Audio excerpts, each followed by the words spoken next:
Oilers Now digital content is sponsored by Legacy Heating and Cooling. No payments and no interest for a year. That's how you build a legacy. Yeah, that was like I actually saw Stu earlier this week in the kitchen before going on the ice. The first thing I noticed was he looked thin, and I said, "Wow, you look different." And he said, "Yeah, I wanted to try something different, be a little bit lighter this year, and I feel great." And he does. He looks good. He looks quick on the ice. And talking to Peter Aubrey, who they've formed a really great connection, and Stu and I talked about that. He's really excited about the connection that they formed over the summer. They've spent a lot of time with each other talking about the game and talking about his game, and really it's like a fresh approach to the season. So I think when you add it all up, there's a lot of reason for excitement coming into the season to see Stu. I think he's down 12 pounds, and far be it for yours truly to be sort of, you know where I'm going with this, to be commenting. Time to retreat into self-deprecating humor, Bob. Right, like, it's one of those situations where, oh, sure, the fat broadcaster is going to comment on the body composition of the players. He just looks quicker out of and I know it's just the captain's skates, I know. But he looks quicker. And then sure enough, and I'm like, he looks like when he did the media availability a week ago Thursday, he kind of looked a little like thinner. And I'm like, But he's down 12 pounds. He told me he's down like 12 pounds. So there you go. Yeah. Well, he fills the net up well. Right. And if he can combine that with a little bit of increased mobility, I mean, that was really the visual difference for me between Cal and Stu. And Cal would get to those crease passes, quickly.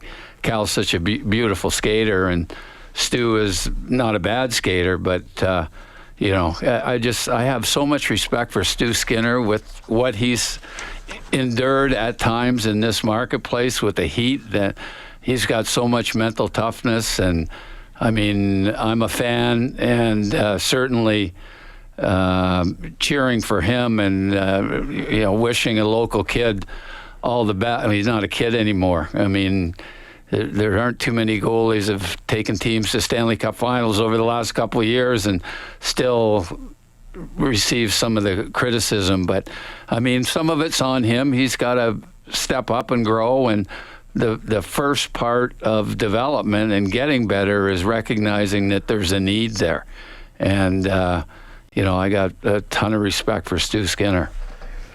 Hey, the voice is Craig MacTavish. MacTia Mondays, brought to you by Contract Equipment Limited, Canada's premium heavy equipment dealer with rental and sales.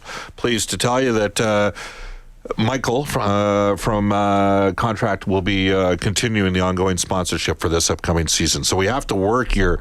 Well, we'll have to go to the Christmas party again, which was a great time last time. There we go, Michael. Mike. The invite is out there right now. You got to invite us to the Christmas party. So there you have it. You can't miss that. No, you can't. Royal Pizza, pizza, pasta, and so much more. If you don't like me, you can blame Royal Pizza because they have been an advertiser of mine since 1998. That's 27 years. I only had 2 chins in 1998. So Royal Pizza, everything's real at Royal. It's old school. By the way, Cam Moon yesterday, we had my man Mitch, the mayor of Westlock. Well, not really, but he'd always go to Penticton at the rookie tournament, so it's only appropriate that Mitch joined us. We stopped off at Paul's Pizza in Airdrie on the way back, and it was very similar. It's old school big boy pizza at Royal Pizza. And they also do catering. Starting at around $10 per person, you can visit royalpizza.ca or contact your local store for exact price and details. Yes, they've been an advertiser of mine for 27 years now. Ryan and Kyle, Mike before that, Royal Pizza still making it great. All right, Craig MacTavish joining us. So Stuart Skinner's a big part of this thing. Craig, I'm going to read you the numbers, okay? I actually, I have index cards. I got the Oilers. I got Bakersfield. I got year by year. I got playoffs the last 4 years. I got splits. I got the Stanley Cup Final. I got the Edmonton Oil Kings, how they're looking this year. I got the Alberta Golden Bears. Oh, tough weekend for them to start. Non-conference, but they got pounded 8-2 and 5-3 by Mount Royal. Oh, it's my wife's mailing address as well. I might need to send the checks there, but I digress. Here we go. I'm going to read you the numbers because there are some interesting things with what happened with the Edmonton Oilers. Okay, in 22-23, the Oilers led the National Hockey League. They were the highest scoring team in the league, averaging 3.96 goals per game. Okay, almost 4 goals per game. That's like you played in the mid-80s. Yeah, it's pretty good, right? In 23-24, through the coaching change, and remember, the Oilers won 24 out of 27 games at one point. The Oilers were 4th in the league. 4th. At 3.56, so they dropped almost half a goal per game, and they dropped basically the same amount, 0.4 goals per game from 22-23 to 23-24, and 0.4 goals per game again down to 3.16, 11th in the league in scoring. Now, they couldn't score early, they couldn't get saves early on the PK, and McDavid and Draisaitl in the final 14 games. The Oilers did not have both of them in the lineup for one game. So Connor played some games, Leon played some games, but neither played both the games. And it resulted in their power play, which was 32.4% in 22-23, which was obviously record-setting, 26.3% in 23-24. Their power play was 12th last year. They were 11th in offense and 12th in power play. I got news for you. There is no way they're going to finish out of the top 10 in goals for this year. No way. And they'll be in the top 10 in the power play. This team is going to score more because they're going to have a market correction on what happened last year. I'm telling you right now that's going to happen. They're going to have they had some guys come in. It didn't really work out with a couple of players.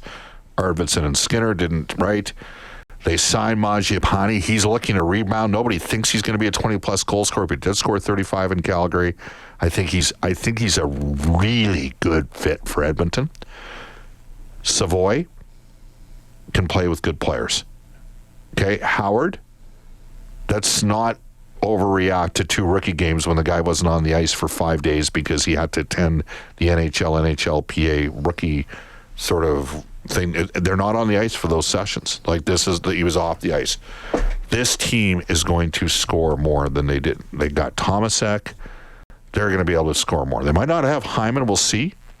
But do you buy what I'm selling? Not really. I think interesting observation by you, but that's the beauty of there's this. a lot of unproven coming in to replace some pretty proven stuff. Okay. Perry, Kane, Arvidsson's had a history of scoring before. Connor Brown, Skinner.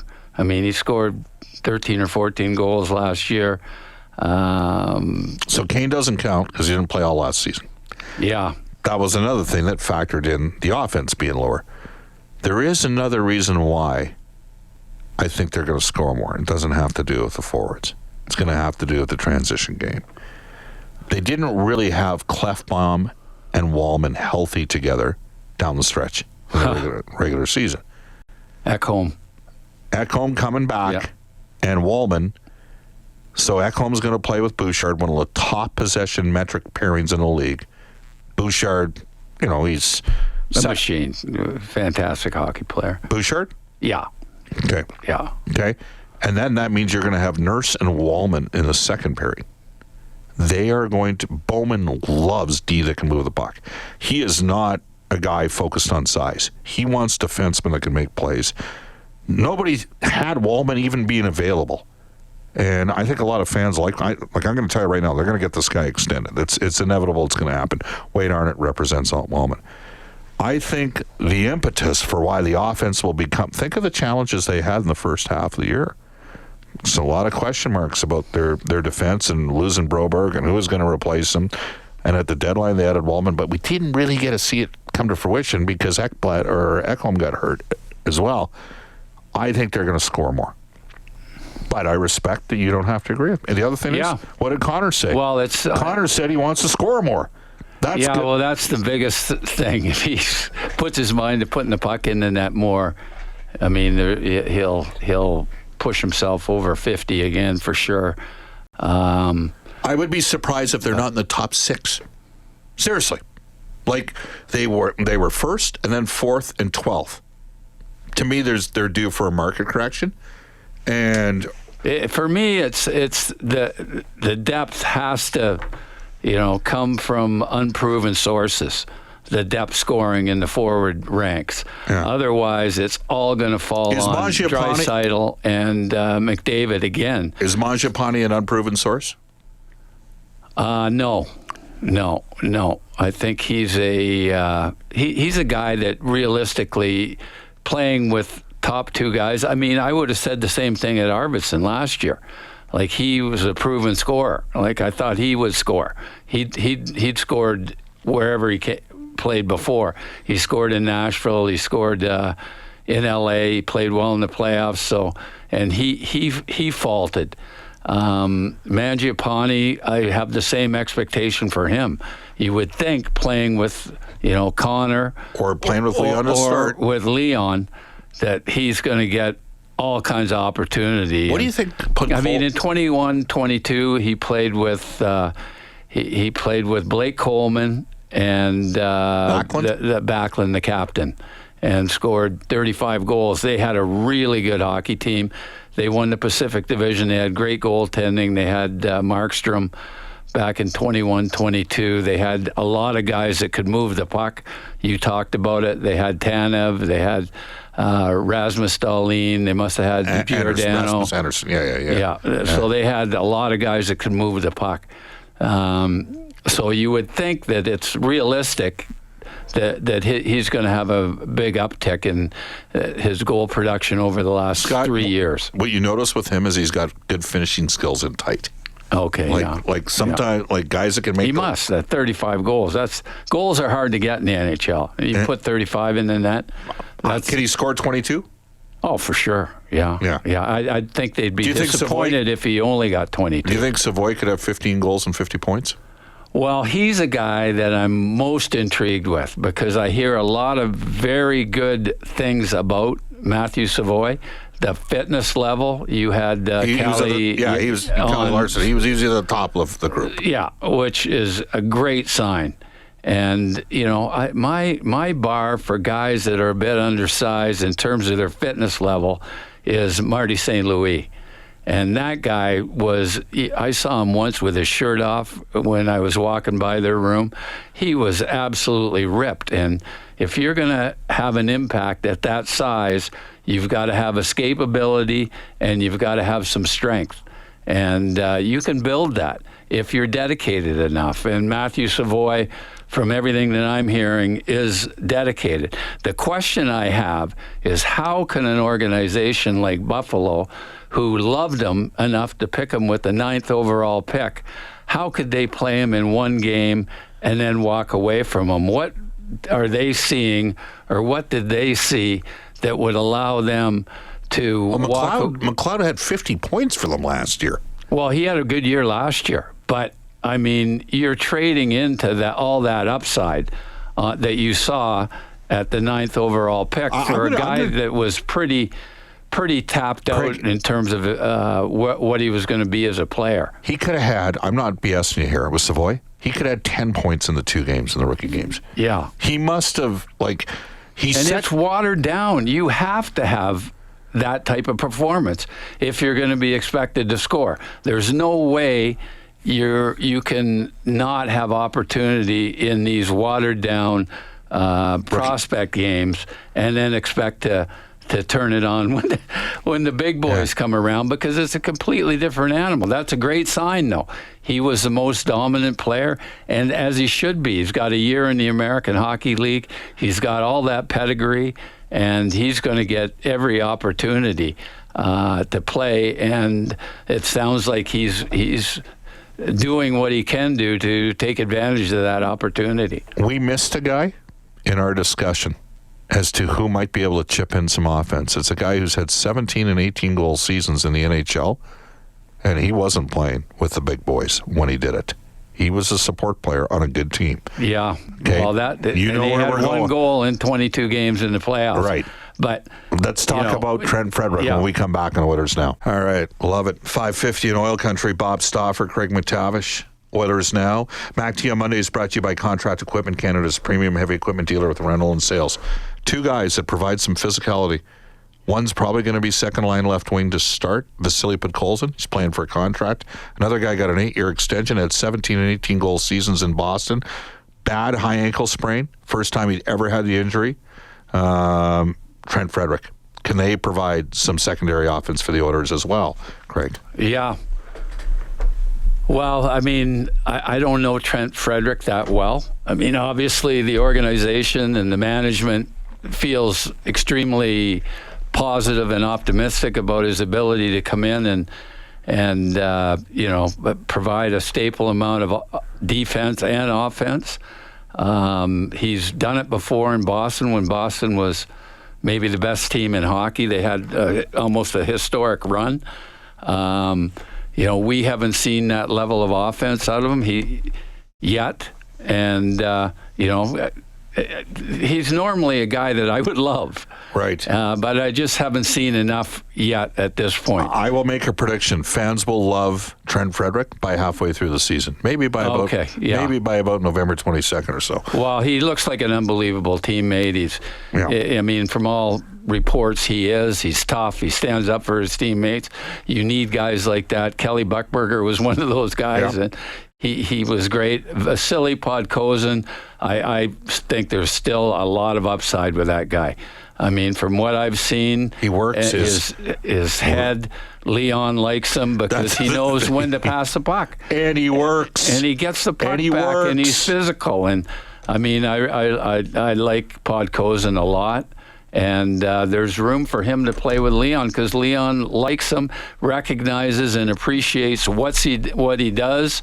And I think there's some upside for Vasily Podkolzin. All right, so offensively. I busted you on Darlene.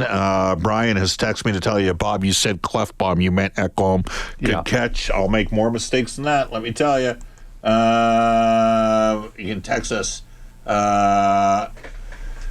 Okay, Bob. I love what Craig is bringing. He is correct. Savoy did not stand over last year's rookie camp. He was underwhelming, in my opinion. I'm glad to hear he had a good year last year in the AHL, and all reports are about what you're seeing. Is I hope he sticks up. Anyways, he's already had the point he's making is he was much more noticeable this year in the rookie 2 games against Calgary. So he's with you, MacT, and dominating. So you got a fan there. So he goes, hey, read the text. We got over 600. We just didn't have a lot of time to get to Texas Day, your first appearance. So can you join me next Monday? We're gonna good to be back. And I mean, I wonder how the players are feeling about a quick turnaround, but for me, it's good to have the hockey back and always brings a buzz downtown, that's for sure. All the talk about the Oilers prospects from the 82 rookie games brought to you by Reface Magic, not just refacing, now offering complete custom kitchens. Back to you. Monday's appearances are for contract equipment. Here's Aidan Gannam with this day in Oilers history. Well, Bob, on this day in 1986, in 1968, former Oilers draft pick Mike Greenlay is born in Calgary. He was selected 189th overall in the 1986 draft and played in just 2 NHL games with the team in 1989 and 90. He was stuck behind 2 rather prolific Oilers netminders. Great guy, though. Good guy. Greenlay, awesome guy. Long time, really funny guy. Did color for the Minnesota Wild for a number of years. The 2 guys he was stuck behind in 89-90, that would be Bill Ranford, who won the Conn Smythe that year, and Grant Fuhr. Those were the goalies at that. They were pretty good. Well, I mentioned to you, that's This Day in Oilers History, brought to you by New West Travel. We got the Canadian road trip, Toronto, Montreal. A few spots left on that trip. Reach out to newwesttravel.com. We will have a preseason game under our belt next Sunday. The Oilers take on the Flames at Rogers Place. It's a pair of split squad games. I don't envision the big boys playing. We'll see if anything else develops over the course of the next week to 10 days. Craig, look forward to having you back on Monday. Special shout out again to Michael from Contract.